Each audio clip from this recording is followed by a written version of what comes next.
Global skill development mission में आपका स्वागत है। पिछले सेशन में हमने रिवर्स चार्ज से रिलेटेड बेसिक एंट्रीज को कर लिया है। जैसे हमने कैपिटल जो इन्वेस्ट की थी कैश के रूप में उसकी एंट्रीज को किया, बैंक बैलेंस का दिखाया हमने बैलेंस। 2 परचेज की एंट्रियाँ थी, एक हमारी जो एंट्री थी वो इंटरस्टेट थी, एक इंट्रास्टेट थी। इसी तरह से हमने एक यूआरडी डीलर से भी परचेज किया था 7,000 रुपये का सामान, जिसमें हमने देखा था कि टैक्स कैलकुलेट नहीं किया गया है बिल पे, लेकिन हमारे पास GSTR 2 में वो शो कर रहा है, लेकिन बैलेंस शीट में 18,000 रुपये शो कर रहा है। ये सब हमने देखा था। एक्चुअल में हम अपनी बैलेंस शीट में 18,350 रुपये लेके आना चाहते हैं, ताकि हमें वहाँ पे जो क्रेडिट अमाउंट है, इनपुट टैक्स का जो क्रेडिट है वो 18,350 रुपये मिले। लेकिन वे जो अभी जो हमें मिल रहा है वो 18,000 रुपये मिल रहा है। तो इसके लिए हमें 3 एंट्रीज को करना है। एडजस्टमेंट एंट्रीज है, आप इनपुट टैक्स लायबिलिटी को बढ़ाने के लिए एक एडजस्टमेंट एंट्री करेंगे। एक आप करने वाले हैं पेमेंट एंट्री, जिससे कि आपने जो यूआरडी डीलर के बेस पे रिस्पॉन्सिबिलिटी ली है पे करने की उसके टैक्स को, तो आप अपने लेवल पे उसको पे करने वाले हैं गवर्नमेंट को। तीसरी एंट्री हम यहाँ पे करने वाले हैं इंक्रीज इनपुट टैक्स क्रेडिट की, क्योंकि अब जब पे कर दिया है हमने टैक्स को और परचेज का टैक्स है वो, तो ज़रूरी है कि उस 350 रुपये का हमें इनपुट टैक्स क्रेडिट भी मिले। लेकिन यूआरडी परचेज है तो हमें अपने आप ही अपने अकाउंट्स में अपनी इनपुट टैक्स क्रेडिट लिमिट को बढ़ाना पड़ेगा। ये 3 एंट्रीज के साथ हमारे पास ये है पूरा का पूरा रिवर्स चार्ज मैकेनिज्म के अंडर पूरा एग्जाम्पल कंप्लीट हो जाएगा। तो आइए शुरू करते हैं। सबसे पहली एडजस्टमेंट एंट्री। पिछले सेशन में हमने डिस्प्ले में जाकर देखा था कि हमारे पास स्टैट्यूटरी रिपोर्ट्स में GSTR 2 में यहाँ पे 18,350 रुपये दिखाए गए हैं। मैं यहाँ एंटर करके देख लेता हूँ। 9,000 रुपये आपके पास पहली परचेज के, जिसमें SGST और CGST शामिल है। दूसरी परचेज में 9,000 रुपये IGST टैक्स के, और तीसरी में 350 रुपये। 18,350 रुपये टोटल टैक्स जो है हमें, ये हमारे पास परचेज में हमने पे कर दिया है।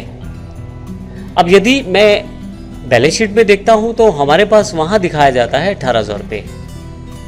मैं आपको एक बार फिर से क्लियर कर देता हूँ। यहाँ पे 18,000 रुपये टैक्स दिखाया गया है, क्योंकि इसमें 350 रुपये टैक्स को ऐड ऑन नहीं किया गया है। तो हम इनपुट टैक्स क्रेडिट कैसे ले पाएंगे अगर यहाँ पे उस 350 रुपये नहीं इंक्लूड किए जाएंगे, जबकि हम ऑलरेडी उसको देना चाहते हैं गवर्नमेंट को, और इस एंट्री में देने वाले भी हैं। तो आइए इसकी एडजस्टमेंट एंट्रीज को सीखते हैं किस प्रकार से हम कर सकते हैं। इसके लिए सबसे पहले हम अकाउंटिंग वाउचर्स पे जाएंगे।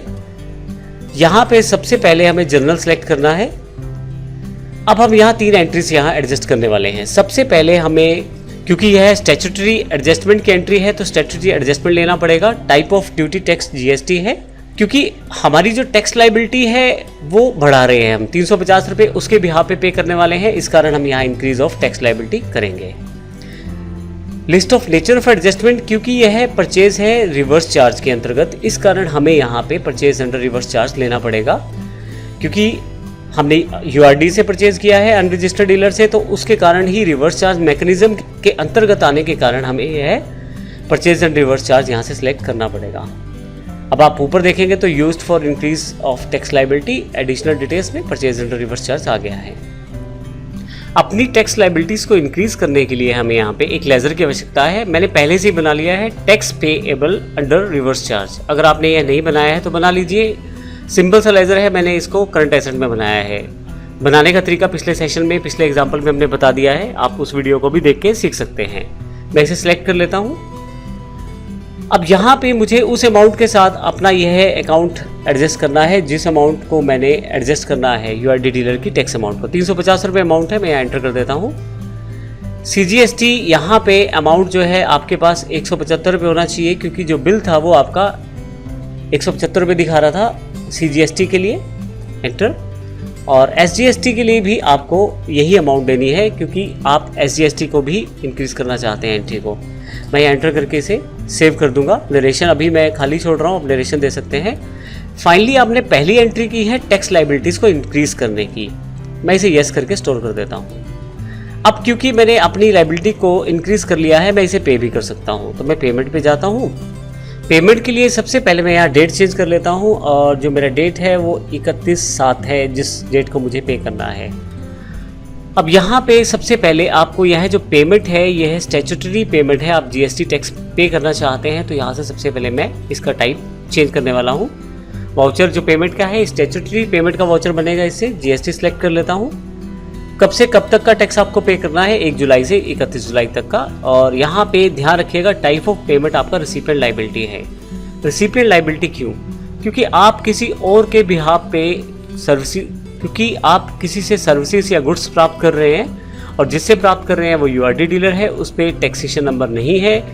अब आपकी रिस्पॉन्सिबिलिटी है as a recipient of services and goods कि आप उस टैक्स को पे करें। इस कारण से ये जो पेमेंट है आपका 350 रुपये का, ये रिसिपिएंट लायबिलिटी के अंतर्गत ही पे होगा। तो यहाँ रिसिपिएंट लायबिलिटी में चुन लेता हूँ। अकाउंट किससे आप पे करना चाहते हैं, कैश या बैंक में? बैंक से, IDBI बैंक। दोनों अकाउंट जो आपने बनाए थे CGST 175 रुपये से और SGST 175 रुपये से आप यहाँ एंटर कर ले।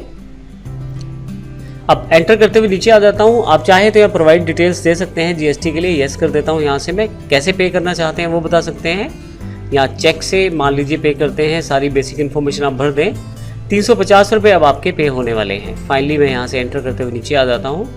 इस तरह से दूसरी ये जो एडजस्टमेंट एंट्री की है, ये असल में आपने जो अपनी लायबिलिटी इंक्रीज की थी उसको पे कर दिया। एक तरह से आपने 350 रुपये आपकी लायबिलिटी नहीं थी, लेकिन आपने अपने अकाउंट्स में इंक्रीज की लायबिलिटी, क्योंकि टैक्स किसी और को भरना था, लेकिन यूआरडी डीलर होने की वजह से आपको भरना पड़ रहा है। क्योंकि वह यूआरडी डीलर था, इस कारण से आपको भरना पड़ रहा है, क्योंकि आप रजिस्टर्ड डीलर है और आप ही उसकी सर्विसेज और गुड्स को प्रयोग करने वाले हैं। इस कारण से आपकी लायबिलिटी है पे करना। तो रिसिपिएंट लायबिलिटी ली हमने और फाइनली इसको यस करके मैं पे कर देता हूँ। अब 2 एंट्रीज हमारी हो चुकी हैं। अब तीसरी एडजस्टमेंट एंट्री है, आप इस अमाउंट जो आपने पे किया है या जो पे करना है आपको, मेरे एग्जाम्पल में पेड है और अगर आप बाद में पेमेंट एंट्री करेंगे तो वो पेबल रहेगा। अब ऐसे केस में आपको इनपुट टैक्स क्रेडिट भी लेना होता है, जो अमाउंट आप परचेज पे देते हैं टैक्स के रूप में। अब यहाँ पे 350 रुपये का मुझे इनपुट टैक्स क्रेडिट भी चाहिए। इसके लिए एक एंट्री और, आपको जनरल में जाएं, स्टैट्यूटरी एडजस्टमेंट पे जाएं। अब यहाँ से आप GST सिलेक्ट कर लें। अब की बार ध्यान रखिएगा, आपको अपना इनपुट टैक्स क्रेडिट इंक्रीज करना है, क्योंकि जो पेमेंट आप पे कर चुके हैं उनको, उस पेमेंट का आप इनपुट टैक्स क्रेडिट भी लेना चाहते हैं। इसलिए मैं अपनी इस अकाउंट को इंक्रीज कर लेता हूँ उतने अमाउंट से जो मुझे अपने अकाउंट से एडजस्ट करना है 350 रुपये से। तो मैं यहाँ इंक्रीज कर लेता हूँ। ध्यान रखिएगा परचेज अंडर रिवर्स चार्ज ही है सेक्शन में आएगा, तो ऊपर अमाउंट ऊपर आ गया information used for increase of input tax credit और नीचे आ रहा है परचेज अंडर रिवर्स चार्ज। असल में आपको अपनी इनपुट टैक्स लायबिलिटी वाली एंट्री को ही रिवर्स करना है। अब उस एंट्री में आपने किया क्या था, tax payable under reverse charge account को डेबिट किया था और बाकी दोनों अकाउंट्स को क्रेडिट किया था। इसमें रिवर्स करेंगे। इसमें हम CGST को डेबिट करेंगे 175 रुपये से, SGST को भी डेबिट करेंगे 175 रुपये से और tax payable under reverse charge को क्रेडिट करेंगे। अब अल्टीमेटली हुआ ये है कि आपके पास जो आपने अपनी इंक्रीज करते हुए लायबिलिटी को अमाउंट जो सेटल की थी उसको यहाँ पे एडजस्ट किया गया है इनपुट टैक्स क्रेडिट के साथ। तो फाइनली अब आपके पास इनपुट टैक्स क्रेडिट लिमिट भी बढ़ जाएगी 350 रुपये के हिसाब से, और अब जो आप सेल्स पे टैक्स लेंगे GST उससे रिकवर कर सकते हैं इन 350 रुपये को भी। अगर आप ये एंट्रीज नहीं करते रिवर्स चार्ज मैकेनिज्म में, तो फिर आपके अकाउंट्स उस अमाउंट को एडजस्ट नहीं कर पाएंगे जो आप यूआरडी डीलर पे परचेज करते हुए कोई गुड्स या सर्विसेज के लिए टैक्स के रूप में देते हैं। तो इस केस में आप यहाँ पे इस अमाउंट को एडजस्ट करने के लिए इनपुट टैक्स क्रेडिट की एंट्री करनी ज़रूरी है। मैं एंटर कर देता हूँ यहाँ पे, फाइनली यस कर देता हूँ। अब हम चलते हैं अपनी बैलेंस शीट पे। यहाँ यदि आप बैलेंस शीट पे एंटर करें और यहाँ पे करंट लाइबिलिटीज में आ जाएं तो 18,350 रुपये इस वक्त हमारे पास डेबिट में है। असल में ये 18,350 रुपये वो अमाउंट है जिसको हम इनपुट टैक्स क्रेडिट के रूप में एडजस्ट कर सकते हैं, क्योंकि हम ये परचेज पे कर चुके हैं। अब ये 18,350 रुपये जो हैं हम सेल्स से जो टैक्स प्राप्त करेंगे उससे एडजस्ट कर सकते हैं। अब यहाँ सबसे इंपॉर्टेंट बात यह है कि अगर आपने पहले बैलेंस शीट देखी हो तो 18,000 रुपये दिखा रहा था, अब 18,350 रुपये दिखा रहा है। अगर आप इन एडजस्टमेंट एंट्रीज को नहीं करते तो उस केस में 350 रुपये आप इनपुट टैक्स क्रेडिट नहीं प्राप्त कर पाएंगे। अब यह केवल एग्जाम्पल के लिए 350 रुपये है, हो सकता है यूआरडी डीलर से आप पर डे कुछ परचेज कर रहे हैं 5,000 से ऊपर की लिमिट का, तो ऐसे केस में हो सकता है टैक्स बहुत ज़्यादा बन जाए, और अगर आप एडजस्टमेंट एंट्रीज नहीं करेंगे तो फिर आप वो टैक्स रिकवर नहीं कर पाएंगे। तो इस सेक्शन में हमने काफ़ी सारी चीज़ें सीखी, जिसमें रिवर्स चार्ज मैकेनिज्म क्या है, किस तरह के कौन कौन से अकाउंट्स हमें चाहिए, एडजस्टमेंट एंट्रीज कौन सी है, और प्रैक्टिकली उन एंट्रीज को करके भी हमने देखा। अगले सेशन में हम अगले जीएसटी प्रोसेस की बात करेंगे जिसमें काफ़ी सारी इन्फॉर्मेशन हम देखेंगे। धन्यवाद।